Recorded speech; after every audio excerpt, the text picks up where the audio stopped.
গরমটা কিন্তু বেশ ভালোই জমিয়ে পড়ে গেছে, আর এই গরমে কোন কোন স্কিন কেয়ার প্রোডাক্ট ব্যবহার করা সবচাইতে বেশি লাভজনক হবে সেটা যদি জানতে চাও, তাহলে আজকের এই ভিডিওটা অবশ্যই তোমাদের দেখতে হবে। এই গরমে সকলেরই একটা ভালো সানস্ক্রিন ব্যবহার করা উচিত। তোমরা ঘরের ভেতরে থাকো কিংবা বাইরে, ছেলে হোক বা মেয়ে, সকলেরই কিন্তু একটা ভালো সানস্ক্রিন অবশ্যই ব্যবহার করা উচিত। জন্য তোমরা সিক্স ডার্মার এই সানস্ক্রিনটা ব্যবহার করতে পারো। এতে রয়েছে SPF 30+ এবং PA++, UVA UVB প্রোটেকশন, যেটা তোমাদের স্কিনকে সান ড্যামেজের হাত থেকে রক্ষা করবে। অনেকেরই এই গরমে প্রচন্ড পরিমাণে ঘাম হয়, যার ফলে আন্ডারআর্মে ডার্কনেস চলে আসে। তো আন্ডারআর্মের ডার্কনেস দূর করে আন্ডারআর্মকে লাইটনিং করতে তোমরা এই প্রোডাক্টটা ব্যবহার করতে পারো।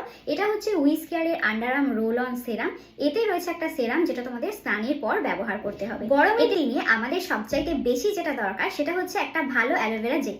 মার্কেটে প্রচুর পরিমাণে অ্যালোভেরা জেল তোমরা পেয়ে যাবে, কিন্তু একটা ভালো পিওর অ্যালোভেরা জেল পাওয়া কিন্তু চারটিখানি। এটা হচ্ছে গ্রিন ওয়ার্থের একটা অ্যালোভেরা জেল, যেটা তোমরা শুধুমাত্র অনলাইনেই পাবে। এই অ্যালোভেরা জেল তোমরা গরমে মুখে, গায়ে এবং চুলেও ব্যবহার করতে পারো। এই গরমে শরীরকে হাইড্রেট রাখার জন্য যেমন আমাদের বেশি পরিমাণে জল খেতে হবে, ঠিক তেমনই আমাদের স্কিনকে হাইড্রেট রাখার জন্য একটা ভালো টোনার ব্যবহার করতে হবে।